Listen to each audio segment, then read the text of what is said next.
Bonjour à tous pour cette semaine autour des missiles et pour illustrer un petit peu tout ce qu'on a vu, je vais vous mettre une scène qui est quand même extrêmement bien transmise en territoire ennemi. Alors je sais c'est du surface air, néanmoins il y a beaucoup de choses à dire et à partager autour de cette scène d'un tir de missile solaire contre un F-18 américain. Excellent film. C'est parti, on analyse tout ça juste après le jingle. N'hésitez pas à vous abonner, à laisser un commentaire ou à mettre un pouce vers le haut ou vers le bas. Je lis tous les commentaires, même si j'ai malheureusement pas le temps de répondre à tout le monde. Allez, c'est parti, jingle.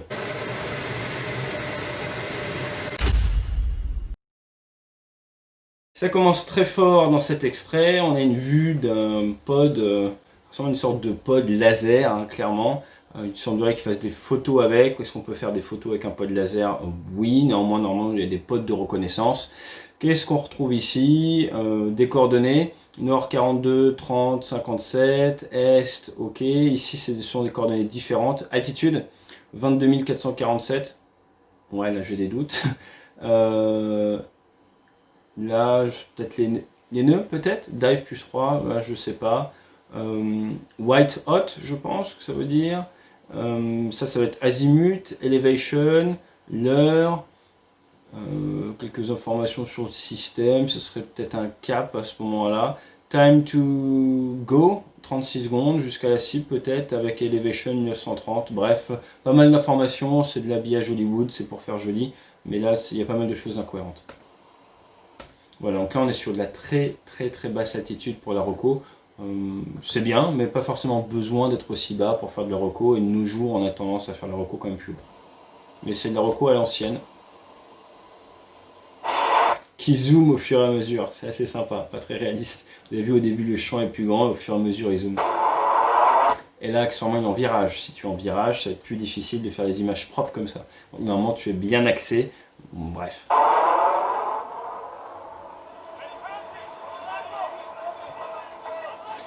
Alors,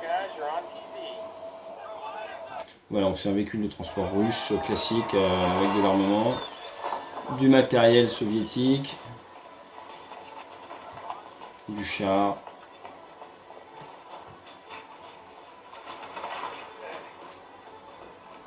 On voit que la chaîne de transmission de l'information n'est pas des plus efficaces.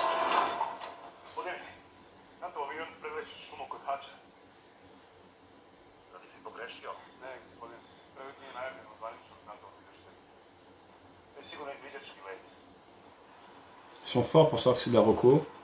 Mais après, oui, le vol basse altitude, c'est généralement de reconnaissance, mais bon, ça peut varier.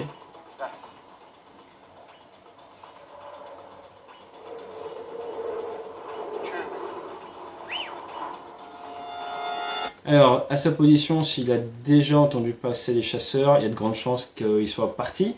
Et maintenant, il se déplace à 7 à 8 nautiques par minute, 12 à 15 km par minute, et peu de chances qu'ils repassent au même endroit. Surtout que c'était en dehors de leur trait quand on voit dans le scénario. Donc là, normalement, déjà, ils sont partis. Hein. Là, c'est une vue qui est quand même super sympa.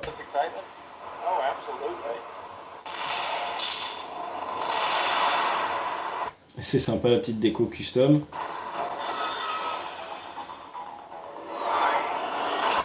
Bon, moi, il y a de la chance parce que le temps qu'il sorte, le F-18 est de retour, ce qui est vraiment improbable. Et justement, une des raisons pour lesquelles on ne va pas repasser plusieurs fois au-dessous de la même zone, c'est pour éviter les risques de sortir dessus par des systèmes solaires. What is it, sir? Looks like a suicide.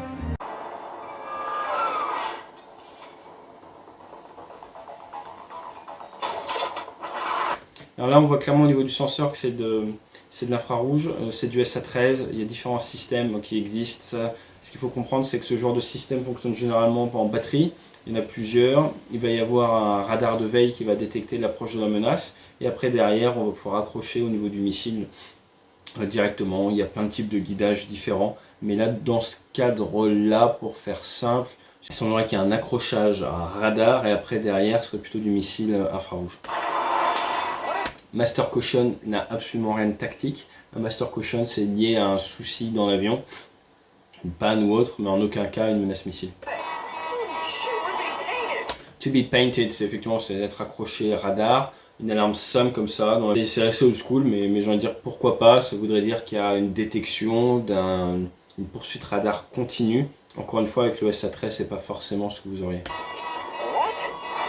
La réaction Watt est... On s'attend quand même à, en territoire ennemi à faire face à une certaine menace, même si elle ne sort pas. Donc on n'a pas besoin d'un temps comme ça. Normalement, on est censé être plus ou moins prêt. On a briefé en amont avant le vol les réactions face à la menace, quoi faire. Donc normalement, on part directement dans de l'action réflexe. Donc là, en termes de séquence, système au sol qui accroche et verrouille en poursuite d'informations continue notre F-18, qui du coup est alarmé par sa guerre électronique. Départ de missile, ça part très fort, ça part sur une trajectoire directe, ça apparaît sur la liaison 16, ce qui n'est pas réaliste. Donc là, ils ont de la chance, mais dans la vraie vie, voilà, vous n'avez pas cette information, vous ne voyez pas le missile comme ça en liaison 16. Face à un missile infrarouge, vous ne voulez pas forcément mettre la pleine post-combustion parce que ça vient augmenter votre signature infrarouge.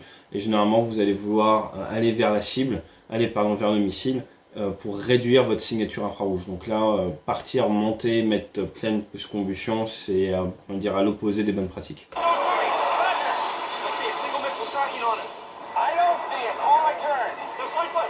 Ils essaient d'acquérir le tali sur le missile pour pouvoir breaker contre le missile, pour en phase finale de poursuite du missile, venir changer l'aspect, venir forcer le missile à faire une grosse correction, en fait à faire un overshoot. Donc là c'est assez classique, néanmoins cette notion de vouloir monter, là c'est pour faciliter la prise de visuel, ils sont au milieu du relief, en fait dans la vraie vie contre l'infrarouge, ils changent de vallée et le missile ne le trouve plus. Alors là on a une forme de missile assez originale et ça booste très fort. Les temps de propulsion des missiles ne sont pas infinis, là c'est clairement le gros point pas réaliste. Et en termes de vitesse, ce missile va accélérer Mach 3, Mach 4, et il va donc pouvoir se rapprocher très vite, et après derrière il ne va pas venir freiner à 500 nœuds, il va rester au-dessus de Mach 2, donc il va venir percuter ou louper, faire un overshoot sur la 18, mais il ne va pas venir faire des vols en patrouille comme on va le voir. Là on voit qu'il est parti vers le haut, le missile.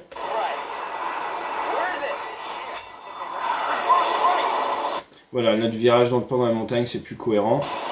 Quelques faux raccords. Le fait que le missile bouge comme ça, c'est pas du tout cohérent parce qu'il a son autodirecteur, il ne s'amuse pas à bouger autant. Néanmoins, ce qu'il veut mettre en évidence avec ça, c'est peut-être un missile qui fait une courbe de chien.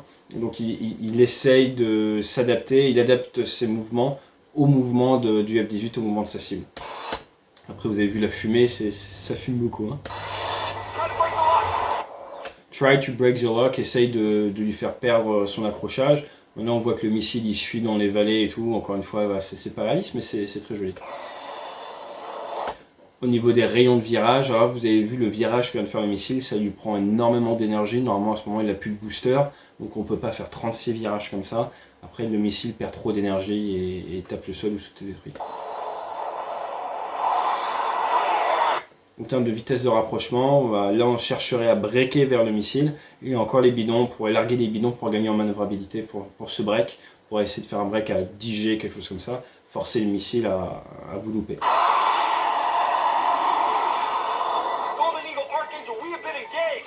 Un call comme ça du NOSA pour rendre compte qu'ils ont été engagés, oui complètement. En termes de timing, c'est cohérent également. Maintenant qu'ils arrivent à le détecter au fond de la montagne, c'est...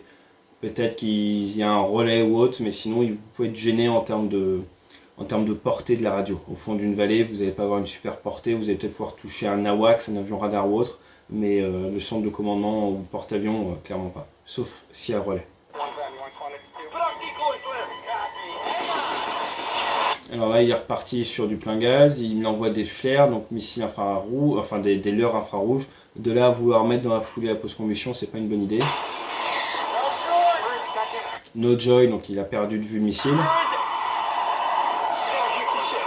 Après, vouloir renverser gauche-droite, c'est quelque chose qu'on ne veut pas faire contre un avion derrière qui veut tirer canon. Contre un missile, ça va justement le fatiguer. Donc là, pourquoi pas.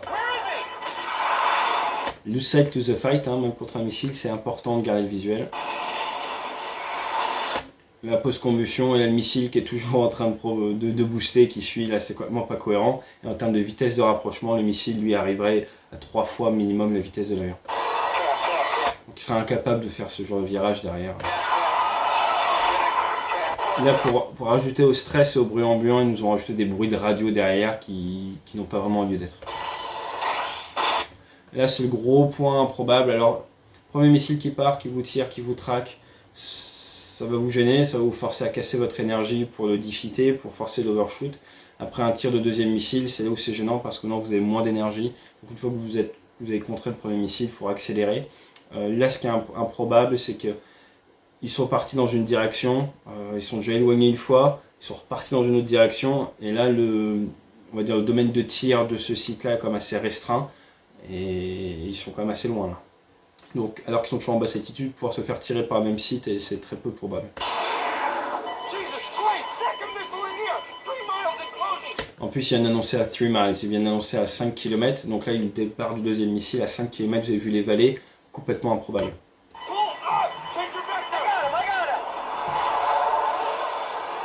Donc là, on a notre missile qui suit, c'est plus un drone qu'un missile en fait. Et là, on a le deuxième missile qui était à 5 km, qui s'est téléporté sur place, on ne sait pas trop comment. Et après, une fois qu'il est arrivé sur place à Mach 12, il a freiné, il s'est mis à 450 nœuds. Donc, grosse incohérence en termes de timeline, grosse incohérence en termes de séquence. Néanmoins, c'est une très belle séquence aéronautique. C'est une des rares séquences qui montre bien le tir missile, l'acquisition et l'éjection derrière. Donc, on va lui pardonner ces grosses incohérences. Il est reparti vers le haut sans trop de raison. Là, il passait la crête sur le dos, c'était fini. Hein. Là, les missiles sont toujours en train de propulser, font de la patrouille, vous avez compris, c'est complètement irréaliste. We need a bigger heat decoy, il nous faut un leurre infrarouge plus fort, plus puissant. Bah, tâtez leurre, si les leurres ne fonctionnent pas, là il y a la montagne, donc tu vas essayer de passer de l'autre côté. Mais là, encore une fois, on n'est pas du tout dans la crédibilité.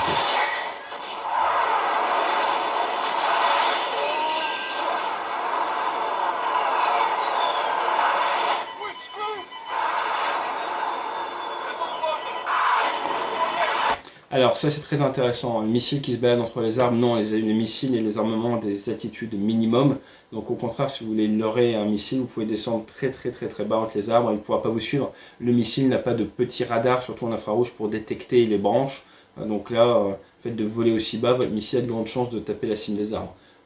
Là ce qu'ils ont voulu montrer sûrement, c'est que les avions ou les missiles sont supersoniques avec cette onde de choc.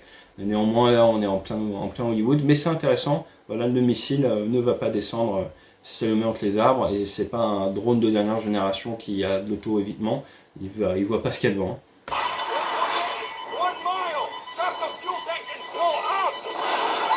Ok, là on revient sur une certaine cohérence de gestion infrarouge, et ils font le largage des tresses des bidons, et ils réduisent la post-combustion pour réduire eux leur signature infrarouge. Enfin non, dans la foulée il remet plein gaz. Donc il a dû réduire pour essayer de rester dans le domaine de la séparation. On ne peut pas se débarrasser de ses bidons, de son armement à n'importe quelle vitesse. Il y a des phénomènes aérodynamiques. Donc il a peut-être réduit pour pouvoir rester dans l'enveloppe. Il largue ses bidons et derrière il veut monter. D'ailleurs on voit que c'est une petite maquette. Alors les missiles étaient à 3 mètres de juste avant. Maintenant les missiles sont à plusieurs centaines de mètres. Explosion des bidons. Je pense pas honnêtement, on a déjà eu des bidons largués ou autres, mais généralement on les largue alors qu'il n'y a plus d'essence dedans. Là on vient de voir qu'ils sont phase moyenne du vol, ils ont fait beaucoup de post-combustion, il ne doit plus rester grand chose dans les bidons. Moi je pense pas qu'ils explosent personnellement, mais après là c'est dur à dire.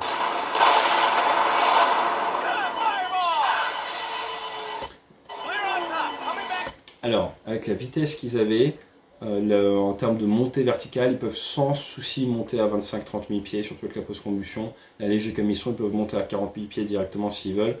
Donc là, ils sont à peine montés à ces 1000 pieds qui redescendent. Là, les missiles ont pris, voilà, ils ont pris 3 nautiques de retard.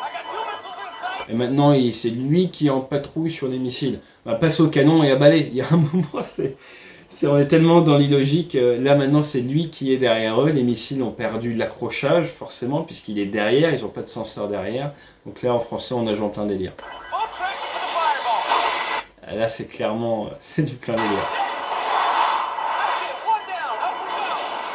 J'ai l'impression qu'il fait du combat aérien contre les missiles. Il est reparti pour un zoom vertical alors qu'il suffisait de changer de vallée et s'enfuir.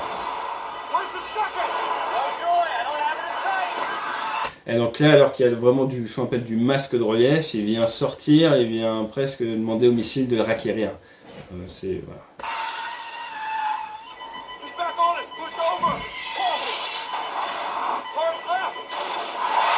Alors là, c'est cohérent. Il vient breaker vers le missile pour essayer de forcer un overshoot. On revient sur quelque chose de logique. Bon, là, vous voyez la trajectoire du missile, ça n'a aucun sens. Mais là, il vient essayer de faire face par rapport au missile.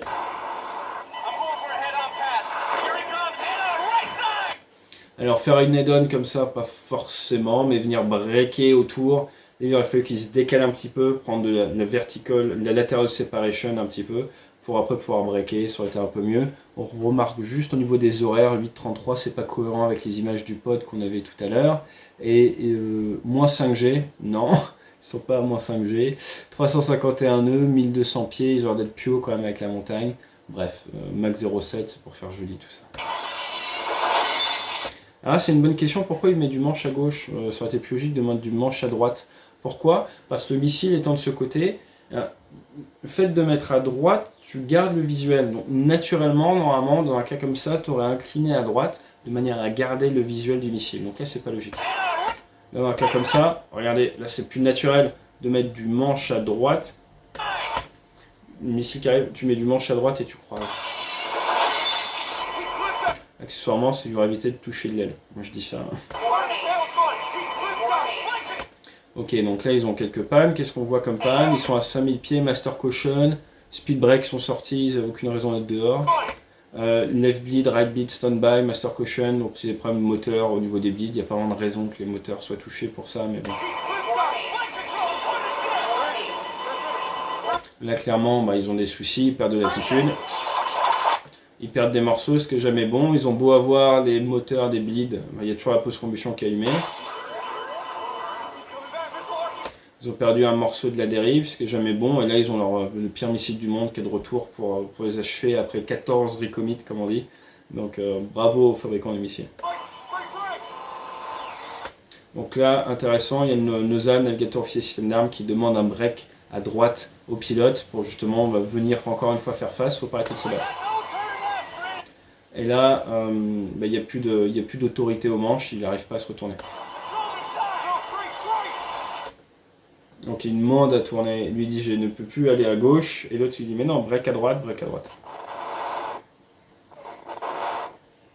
Et ce qu'ils veulent montrer, c'est une sorte de ralentissement du temps dans une situation un peu tendue. Alors, parfait. On a notre missile qui arrive, qui accessoirement était plus proche dans d'autres scènes. La fusée de proximité détecte la présence du Super Hornet. À partir de là, on a mise à feu de la charge militaire qui envoie une multitude de morceaux dont l'objectif est de venir rendre hors d'état de nuire, hors d'état de combattre l'avion. On estime qu'il faut un certain nombre de secondes pour qu'après l'avion soit inopérationnel. Mais donc là, l'objectif, c'est vraiment d'envoyer un maximum de débris vers l'avion pour essayer de le rendre inapte au combat. Derrière, on voit dans la foulée que le missile continue tout droit et fait également un impact et passe au travers. On va repasser ça. Voilà, donc il y a mise à feu d'une sorte de charge militaire. Et derrière, il le coupe en deux. Derrière, il continue tout droit et il allait en plein dessus, donc là, il coupe l'avion en deux.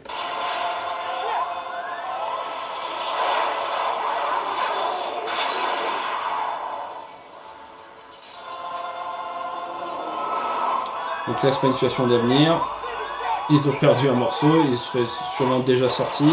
Alors, qu'est-ce qu'on voit? On voit qu'il y a une séparation vers arrière. Au moment où tu tires, on va remettre au niveau de la main, position de la main. Voilà, donc on a une main qui vient prendre la poignée d'éjection, l'autre main qui vient prendre l'avant-bras et que vous venez mettre votre pouce en dessous pour bien que ça tienne. Vous venez bien coller votre dos à votre colonne vertébrale, vous venez bien tout incliner et vous tirez avec votre main la poignée d'éjection. Donc là on voit qu'il bouge un petit peu le doigt, il n'a pas le pouce au bon endroit, et voilà, ils n'avaient pas le bon consultant, mais c'est pas grave. Il tire sur la poignée d'éjection, et là donc séparation vers arrière. On voit que ça travaille beaucoup, là c'est du dilué en termes de temps, dans la vraie vie ça va très très vite. Là ce qu'on vient de voir c'est le rappel, il y a les rappels de jambes, rappels de bras, vous êtes bloqué contre le harnais, donc vous êtes ramené de manière à ne pas être en avant. Je vais vous la remettre, vous allez voir, ça vous précipite vers l'arrière, ça vient bien vous mettre en position. Boum, on a vu il y a tendeur en fait qui vient vous ramener dans la bonne position. Donc c'est qu'il a tiré alors qu'il était poussé vers l'avant par les jets, ou alors c'est qu'il était dans une mauvaise position et là le système vient le ramener.